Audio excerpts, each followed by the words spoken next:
problem is with us.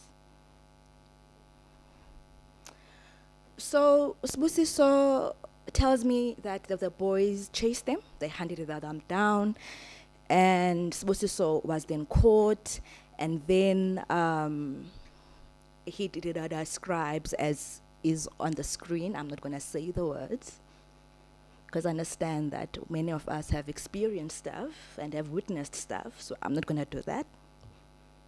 That is what happened to Usbusiso at 13. But what is interesting about Usbusiso later on, when he tries to help me understand how he makes sense of that, Usbusiso then explains to me that it's probably because he's chubby. Utukutuku. You know what that means, right?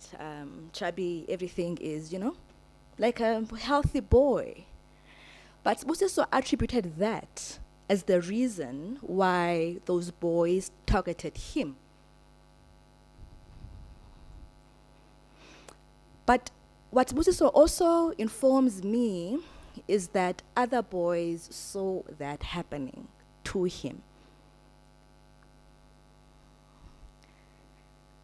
And some boys got away.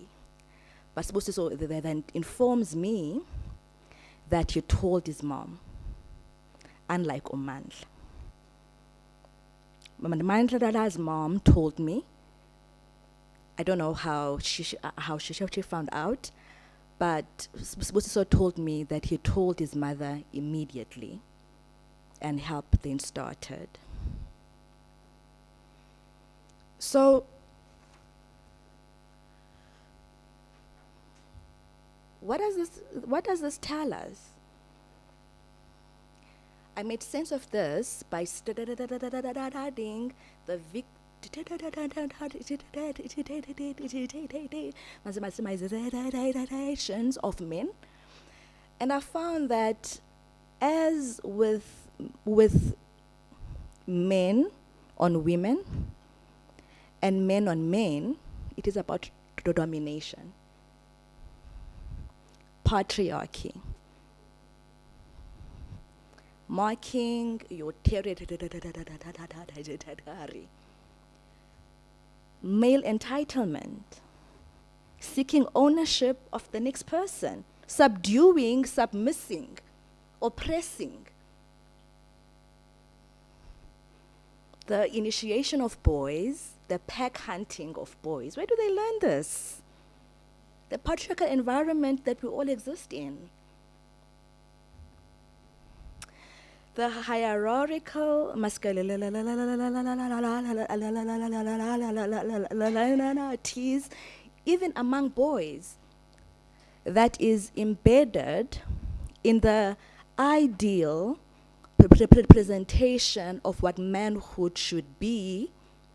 And if that is not so, if there is an alternative, kind, the ideal presenting man who thinks that they are the standard, the colonial patriarchal power sets in, and they want to rule over.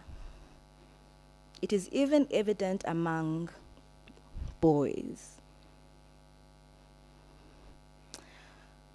In my reading, I found that even with boys, even with Umandla's story, that it's normalized abnormal behavior. It is a regenerative cycle that boys find themselves in, and if it is not addressed, it becomes evident even when they become men. So then, when this happens to a young boy, that boy then wants to reclaim his power, and the cycle regenerates again.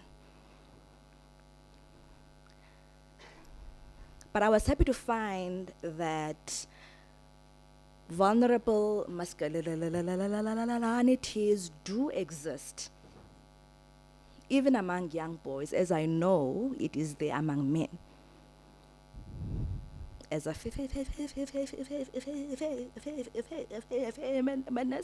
I know that black men feel But some writings tell us that black men are dangerous and therefore their children are dangerous. These are our kids. Hello, come on.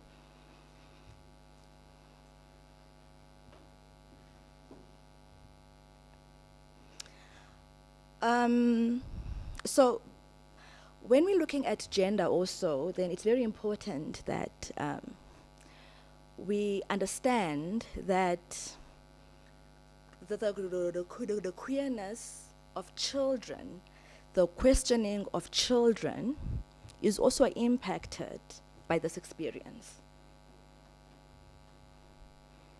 And we need tools to be able to have a conversation about that.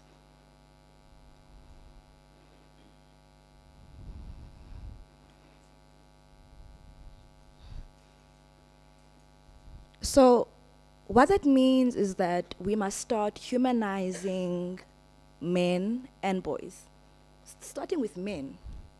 Because boys look up to other men to find representations of themselves, a point of reference.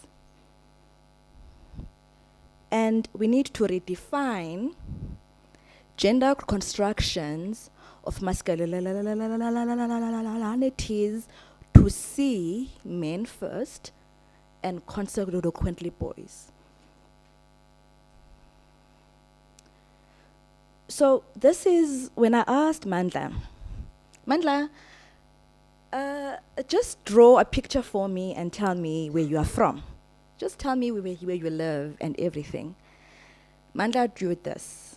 This is his environment, a township in Cape Town, in South Africa. And this is the hegemonic, the ideal construction of being a male person looks like to him. The domination of the domination of the ideal kind of male body over younger boys, but also over older men. Because it's cool, right? Cool with some power. So, in my PhD, I focused on children without looking at gender. I saw boys and girls, but I hadn't unpacked the construction of gender. I'm still writing this up. I hope that you're not going to share my slides. I'm a slow writer because I'm figuring this out. So, understanding understanding that when we work with children, we focus on childhood, right? Childhood, how it is understood from the perspective of the child, not the expert, not the adult. Understanding all the intersections that make up the child, and centering on Africa. African centeredness, meaning Africa the place, geography, Africa the people, and the spaces in which we exist. Because being African is not homogeneous.